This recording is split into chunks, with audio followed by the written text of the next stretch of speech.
భారత ప్రధాని నరేంద్ర మోడీ గొప్ప మాట చెప్పారు. 11 ఏళ్లు జీఎస్టీలు మోపి బాది పేదల మధ్యతరగతి రక్తం తాగిన కేంద్రం ఎట్టకేలకు జీఎస్టీ తగ్గించింది. నిర్మలా సీతారామన్ పన్నులు తగ్గించాలంటే ఎంత అహంకారపూరితంగా సమాధానం ఇచ్చారో మనం చూసాం. కానీ జనం కేంద్రం మీద నమ్మకం కోల్పోతున్నారు. అందుకే ఇప్పుడు టీడీపీ జేడీయూ బలంతో కేంద్రంలో ప్రభుత్వాన్ని ఏదాల్సిన పరిస్థితి ఏర్పడింది.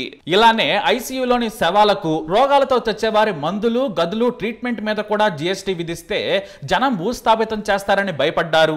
అందుకే దానికి సంస్కరణలు అని పేరు పెట్టి చివరకు జీఎస్టీ కొంతమేర తగ్గించారు. ఎక్కడ కూడా షరతులు వర్తిస్తాయి. మీరు ముందే సంకలు గుద్దుకోవద్దు. ఎవరైనా సంకలు గుద్దుకుని స్టేటస్లు పెట్టుకుని మురిసిపోతే ఏం చేయలేం. ఇప్పటి వరకు ఉన్న 12-18% స్లాబ్లను తొలగించారు. 5%, 18% స్లాబులు మాత్రమే కొనసాగిస్తామని చెప్పారు. కానీ విలాస వస్తువుల మీద 40% స్లాబ్ ఉంది. అది పేదలకు ఉపయోగపడని విషయం అనుకుని మనం కూడా వదిలేద్దాం.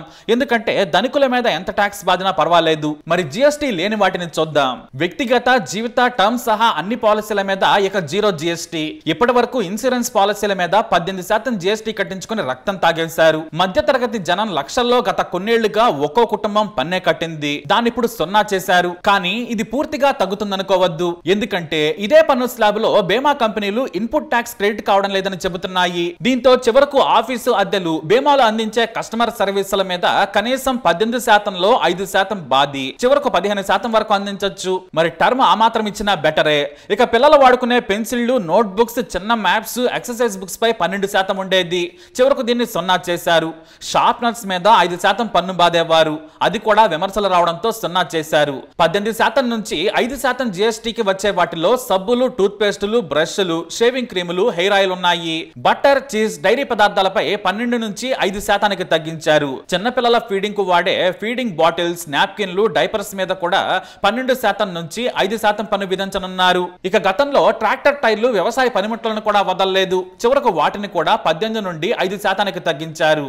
ఇక మిక్చర్లు సహా ఇతర వాటిపై కూడా జీఎస్టీ 5%కి తగ్గింది. అయితే ఈ తగ్గింపును జనాలకు ఇస్తారా, లేదంటే కంపెనీలు మళ్లీ రేట్లు పెంచి బాదుతాయా అనేదైతే తెలియాలి. ఎందుకంటే మన దేశంలో ఉన్న దోపిడీ ఎక్కడా ఉండదు కదా. మధ్యతరగతికి కొంతమేర జీఎస్టీ కౌన్సిల్ ఉపశమనం కలిగింది. అది కూడా కొంతేనని గుర్తుంచుకోవాలి. సిమెంట్ మీద జీఎస్టీ 28 నుంచి 18%కి తగ్గించారు. కానీ ఆల్రెడీ సిమెంట్ కంపెనీలు రేట్లు పెంచుకునేందుకు కూడబలుక్కున్నాయి. వీటిపై కేంద్రం నిఘా పెట్టాలి. లేదంటే తగ్గించినా ప్రజలకు అందవు. ఏసీలపై జీఎస్టీ 28% నుంచి 18%కి తగ్గింది. 3 వీలర్స్ పై 28% నుంచి 18%కి తగ్గించారు. వాస్తవానికి వీటిని 5%కి తీసుకురావాలి. బ్రతకడం కోసం ఆటోలు, వికలాంగుల 3 వీలర్స్, వ్యవసాయ పనిముట్లపై కూడా 18% బాదుతున్నారు. డిష్ వాషింగ్ మెషిన్స్ పై 28% నుంచి 18%కి జీఎస్టీ తగ్గింది. చాలా మంది మధ్యతరగతి ప్రజలు కార్లు కొనుక్కునేందుకు ఆసక్తి చూపుతున్నారు. పెరిగిన రవాణా ఖర్చులతో పాటు కుటుంబం మొత్తానికి కారు ఉంటే ప్రయాణం సులభమవుతుందని లోన్లు తీసి మరీ కారు కొంటున్నారు. వీటిపై 4 మీటర్ల పొడవున్న కార్ల మీద జీఎస్టీ 10% తగ్గనుంది. Tata Altroz, Maruti Suzuki, Hyundai, i10, i20 కార్ల రేట్లు తగ్గుతాయి. 6 నుంచి 10 లక్షల మధ్య కారు కొంటే కనీసం 1,00,000 తగ్గుతుంది. మోటార్ సైకిళ్లు అంటే పల్సర్, స్పెండర్లపై కూడా 28 నుంచి 18%కి జీఎస్టీ తగ్గింది. అయితే ప్రీమియం శ్రేణి ఎన్ఫీల్డ్, కేటీఎం వంటి వాటిపై ఏకంగా 28% నుంచి 40%కి పన్ను పెరిగింది. అంటే ఇతర ఖర్చులతో చూసుకుంటే అసలు ధర కంటే మరో 50% అదనంగా పడుతుంది. ఇక మధ్య భారీ ఎస్యూవీలపై కూడా పన్ను 40% వేసి బాధింది కేంద్రం. అయితే విద్యుత్ వాహనాలపై మాత్రం 5% జీఎస్టీనే కొనసాగించడం విశేషం. 1200cc దాటిన పెట్రోల్, 1500cc దాటిన డీజిల్ కార్లపై 40% పన్నుంటుంది. అంటే వినియోగదారులకు మోత మోగిపోతుంది. ఇక పాన్ మసాలా, సిగరెట్, గుట్కా, పొగాకు ఉత్పత్తులు, ఫ్రూట్ జ్యూస్ కాకుండా నాన్ ఆల్కహాలిక్ బెవరేజెస్ పై 40% జీఎస్టీకి పెంచారు. అంటే అనారోగ్యకమైనటువంటి వాటిపై భారీగా పన్ను విధించి జీఎస్టీ పోటు వేసింది కేంద్రం. అయితే మొత్తంగా నిత్యావసర వస్తువులు, పేదలు, మధ్యతరగతి ప్రజలు వాడే వాటిపై జీఎస్టీ తగ్గించారని చెప్పొచ్చు. మనం పైన చెప్పుకున్నవి కాకుండా నెయ్యి, కండెన్స్డ్ మిల్క్, పన్నీర్, పిజ్జాల రేట్లు తగ్గాయి.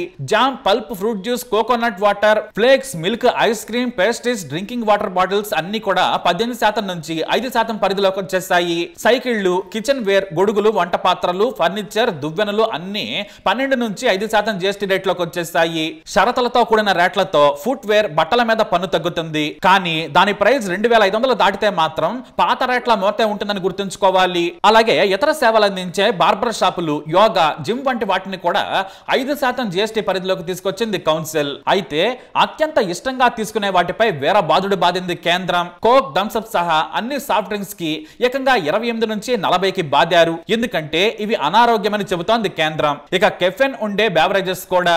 సింపుల్ గా చెప్పాలంటే షుగర్ యాడ్ చేసే పానీయాలన్నీ ఇక కాస్ట్లీ అన్నమాట.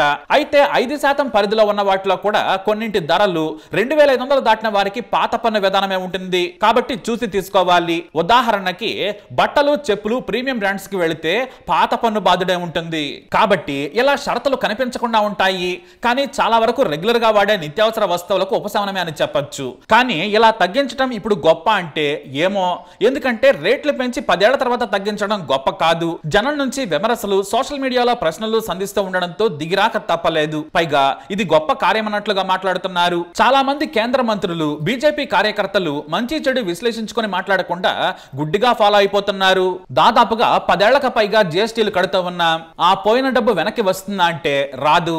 సరే, ఇక నుంచైనా మంచి జరుగుతుందా అంటే చూద్దాం. దసరా, దీపావళి సందర్భాల్లో చాలా ఆఫర్లు చూస్తుంటాం. కానీ అసలైన ధర 100 ఉంటే 150 రూపాయల ధర పెంచి మళ్ళీ 100 రూపాయలకి అంటగడతాయి షాపులు. ఇక ఇంకొంతమంది అయితే 100 రూపాయల వస్తువును 200 చేసేస్తారు. దాన్ని 150 రూపాయలకు అమ్ముతారు. ఇదో లెక్క. సరిగ్గా ఇదే మన దేశంలో నడుస్తోంది. జీఎస్టీ రేట్లను భారీగా పెంచి దోచుకొని చివరకు తగ్గించడానికి సంస్కరణలు అనే పేరు పెట్టేశారు. పైగా ఇది వృద్ధి ఆధారిత నిర్ణయం అంటారు. మరి ఎన్నాళ్లు వృద్ధిని అడ్డుకున్నారా? ఏదేమైనా కూడా ఇన్నేళ్లు పెన్సిళ్లు, ఎరేజర్ల మీద పన్నులు బాధి దోచేసుకున్నారు మన దేశ భక్తులు. గత ఎన్నికల్లో మెజారిటీ పూర్తిగా వచ్చుంటే పన్నులు తగ్గించేవారు కాదు. జనాగ్రహాన్ని గ్రహించిన కేంద్రం వచ్చే ఎన్నికల్లో ఓటమి తప్పదన్న భయంతో తగ్గించారు. కానీ ఇంకా తగ్గించాలి. ఈ సంస్కరణలు సరిపోవనేది వాస్తవం. ఎందుకంటే మధ్యతరగతి, ఎగువ మధ్యతరగతి ప్రజల జీవన విధానం మారింది. ఉదాహరణకు ఇంటర్మీడియట్ తీసుకుంటే ఫీజుల మీద 18% పన్ను కట్టాలి. అప్పులు చేసి మరీ నారాయణ, శ్రీ చైతన్య కాలేజీల్లో చేర్పిస్తున్నారు. వాటికి పన్ను ఉంటుంది. చివరకు ఆన్లైన్ కోర్సులకు కూడా 18% పన్ను వసూలు చేస్తున్నారు. వొకేషనల్ ట్రైనింగ్స్ ని కూడా వదిలిపెట్టడం లేదు. దానికి కూడా 18% పన్ను విధించడం దారుణం. విద్య, వైద్యం, వ్యవసాయం మీద పన్నులు పూర్తిగా ఎత్తేయాలి. లైఫ్ సేవింగ్ మెడిసిన్స్ పై పూర్తిగా పన్ను ఎత్తేసింది కేంద్రం. మొన్నటి వరకు బీపీ, షుగర్ మెషిన్ల మీద 12% ఉండే పన్ను 5%కి తగ్గించారు. ఇది శుభ పరిణామం అని చెప్పొచ్చు. కానీ ఇతర మెడిసిన్స్ మీద పన్నులు కొనసాగుతున్నాయి.